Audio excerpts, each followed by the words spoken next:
15 minutos pasan de las 7 de la tarde. Vamos casi terminando este viernes, pero queda mucho más. Y aquí en Generación 97.1 también, más allá de la congestión, hay mucho más. Y lo tengo, como todos los viernes, a Gonza Zuluaga. ¿Cómo va, Gonza? Bienvenido una vez más. Hola, Edu, ¿cómo estás? ¿Todo bien? Bien, bien. La verdad que sí. Dentro de todo, de esta voz nasal y un poco de la congestión, estoy bien. Sí, pasado los velorios, pasado el fin de pasado, el indio. Sí, una semana hace hoy. Qué vertiginoso que es todo, ¿no? Ya parece que ¿viste? Nos olvidamos un poco. Va como rápido todo. No nos olvidamos, obvio, pero digo... No, se entiende, es verdad, como muy rápido. Hoy vamos a terminar el programa vamos a repetir este poema que hiciste junto a Mario el viernes pasado, que tanta buena repercusión tuvo. Mucha gente lo escuchó y lo celebró porque... se piantaba un lagrimón, sí, amigo. Nos encontramos un montón de personas en 7:50 y estaba con Mario Gaitán también. Y nos encontramos con un montón de amigos que decimos que son amigos de velorios, porque los encontramos en estos velorios populares, nada más. Así que bueno, decíamos que la próxima no sea Madonna, entre algunos trolos que estábamos ahí. No, bueno, sí, yo me encontré, no voy a decir, el fin de semana con alguien y me dijo, el próximo... que va a ser multitudinario, le dije no, ni se te ocurra. No, que ni diga, que ni diga. Y bueno, a propósito de ese viernes que toda la programación de la 97.1 de alguna manera se lo dedicamos al indio, interrumpimos un poco tu columna, eso. Perfecto, hoy, sí. Que retomamos porque tenía segunda parte. Justo tenía segunda parte la que interrumpimos, espectacular. Parte, sí. Bueno, pero estábamos hablando de John Maxwell Coetzee, Coetzee, este autor sudafricano que estuvo en la Feria del Libro y que viene siempre a Argentina, viene a muchas ferias, tiene un vínculo muy especial con Argentina. Y habíamos llegado a la pregunta de por qué este premio Nobel de Literatura sudafricano que escribe en inglés a los 86 años decide empezar a publicar en español rioplatense sus libros traducidos al español rioplatense y editados primero en Argentina. Sí, ahí habíamos quedado. Claro, guardando el manuscrito en inglés, ¿no? Es decir, sacando al mercado como primera versión de su texto la traducción. Entonces, bueno, a través de ese gesto rompiendo un montón de barreras. Primero la barrera de la industria, de la idea de tensionar con el inglés, que es algo que ya viene haciendo. Uh-huh. De hecho, en unos libros que publica antes, que se llaman La Trilogía de Jesús, que no hablan del Jesús histórico, es medio una provocación que se llame La Trilogía de Jesús. Ya ahí hay como una anticipación de este gesto porque todos esos libros ocurren en un paraíso artificial, en la vida después de la muerte, donde un montón de norteamericanos e ingleses llegan al paraíso y se encuentran con que se habla en español rioplatense en el paraíso. Entonces empieza ahí un choque cultural y ya con ese gesto venía con esta idea de provocación. Todo esto se consuma entre 2014 y 2019 cuando se inaugura la cátedra Coetzee acá en la Universidad de San Martín y a partir de ahí empieza a establecer diálogos con autores australianos, autores sudafricanos, autores argentinos, se empiezan a mezclar en esa cátedra y de esos diálogos, de esos intercambios empiezan a salir publicaciones en estos tres lugares, en estos tres sures, sin necesidad de pasar por la curaduría del norte, porque para que un autor sudafricano se lea en el mundo tiene que ser publicado por Londres o por Estados Unidos, por alguna editorial de estos dos centros de distribución contra los que él lucha, porque dice son ellos finalmente los que deciden qué historias sobre el sur y desde el sur van a ser las piezas que compongan el repertorio de lo que la industria llama literatura mundial, ¿no? Entonces en su afán antiimperialista que tiene que ver con el pasado colonial, en primer lugar Inglaterra, Gran Bretaña, el imperio y su vínculo con Sudáfrica de apropiación, etcétera, y después Estados Unidos también encarnado en George Bush hijo. Esos empiezan a ser sus grandes enemigos, por tanto también la lengua inglesa, que empieza a ser un poco el virus a través del cual se amalgama la subjetividad norteamericana o inglesa a nivel mundial.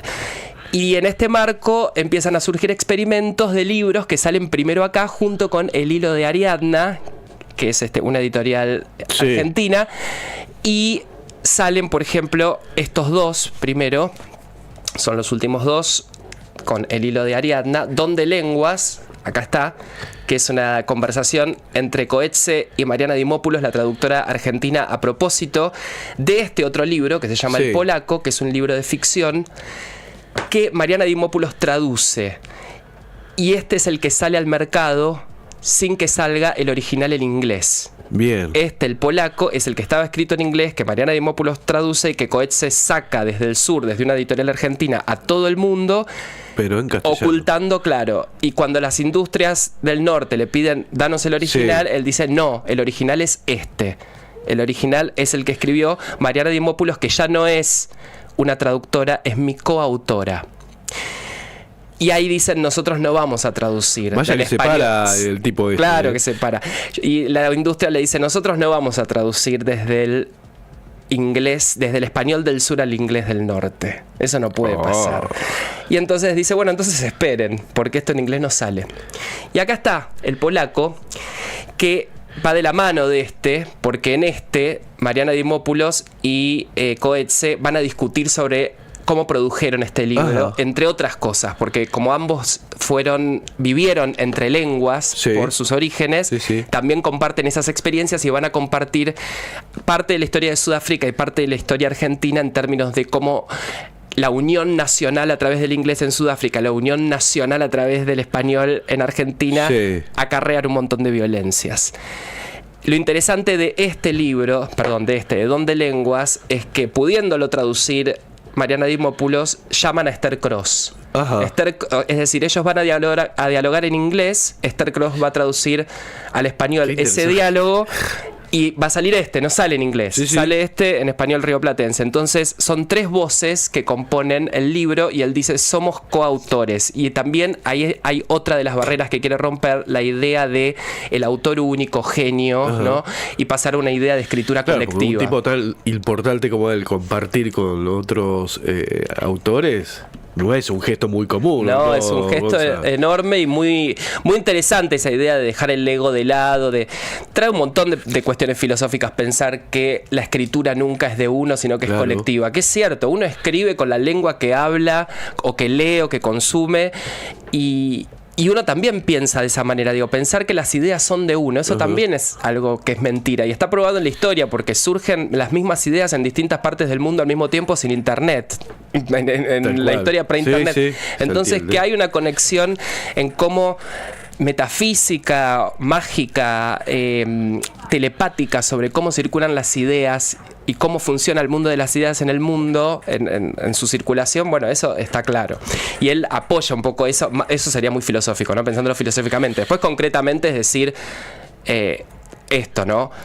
Tengo la generosidad para poder ponerme al mismo nivel con autores que claramente no tienen el reconocimiento en el sentido de que él ganó Booker Prize, el premio Nobel, está súper premiado y de pronto se pone al mismo nivel con autores. Y medio como que no sé hasta cuánto le importan esos premios. No, está como rompiendo con todo eso, ¿no? Haciendo otra, está completamente en otra. No es inalcanzable. Sí, dijo yo, ya fue. Ya está, claro. Y es interesante pensar esto, sobre todo en estos países que tienen tanta tendencia eurocéntrica a mirar hacia el centro con tanta aspiración, poder pensar, esperen, tenemos diálogos pendientes entre nosotros. El polaco es una novela de ficción, este es un poco más de Don de Lenguas, es más de divulgación y de análisis metarreflexivo sobre estas cosas, pero el polaco es directamente una novela muy cortita de ficción ¿De qué va? Una historia de amor que lo que va a tomar, esto es uno de los recursos que usa mucho Coetzee en su literatura, que es agarrar los clásicos e intervenirlos. Ya lo hizo con Robinson Crusoe, Daniel Defoe, y ahora lo que hace es tomar el mito del vínculo entre Dante Alighieri y Beatriz, que fue su musa para la Divina Comedia y para un montón de textos. A su vez no se sabe si esa mujer existió, tampoco tuvieron en realidad un vínculo profundo, es como todo muy platónico lo de ellos, pero él va a tomar esa figura y le va a dar una vuelta de tuerca porque, bueno, Beatriz es una mujer joven que vive en Barcelona y se va a cruzar con el polaco, que es un pianista que se toca piezas de Chopin a una manera que a ella no le gusta mucho y es mucho más grande que ella, pero se van a cruzar y van a tener una historia de amor y de desamor, de sexo y de desencuentros muy patética, muy interesante.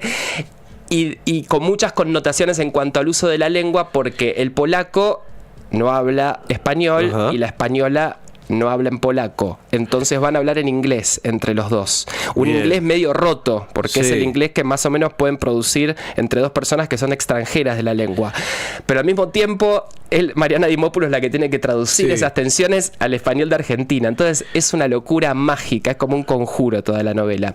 Y tiene gestos muy particulares de Coetzee que a mí me encantan. Por ejemplo, cómo empieza la novela, que está dividida en capítulos y en pequeños versículos. Ves que son como oraciones así chiquititas, 1, 2, 3. Y son como anotaciones, arranca como un cuaderno. Entonces dice: la mujer es la primera en causarle problemas, seguida pronto del hombre. Está hablando de los personajes, ¿no? Al principio tiene una idea perfectamente clara de quién es la mujer. Es alta y grácil según los estándares convencionales. Acaso no sea clasificable como una belleza, pero sus rasgos. Y empieza como si estuviera escribiendo él, planificando su novela, ¿no? Y los problemas que le va a causar el personaje y todas las preguntas que se va a ir haciendo. Y ese tono no lo abandona nunca, pero en algún momento empieza la historia. Eso es lo mágico que uno no se da cuenta. En un momento vos ya está hablando del personaje, ya está hablando de ella, ya está hablando de él. Ya entraste. Claro, y ya entraste. Y al mismo tiempo, por momentos aparece el autor haciendo algunas preguntas, como diciendo: ¿y ahora esto para dónde va? ¿No? Entonces va de lo que pasa a la meta reflexión, como si estuviera pensando lo que escribe mientras lo escribe y dejándolo plasmado ahí. Y después tiene estas cosas que a mí me parecen graciosas, muy irónicas, que dice, por ejemplo: dan un paseo por un sendero escoltado por árboles a la vera del río. Es un agradable día de otoño. Las hojas están cambiando de color, etc. Bueno, todos sabemos, ¿no?, lo que es un día de otoño. ¿Cuántas veces más? ¿Cuántos sinónimos se pueden usar de hoja, de marrón? ¿No? Y el tipo dice, etcétera.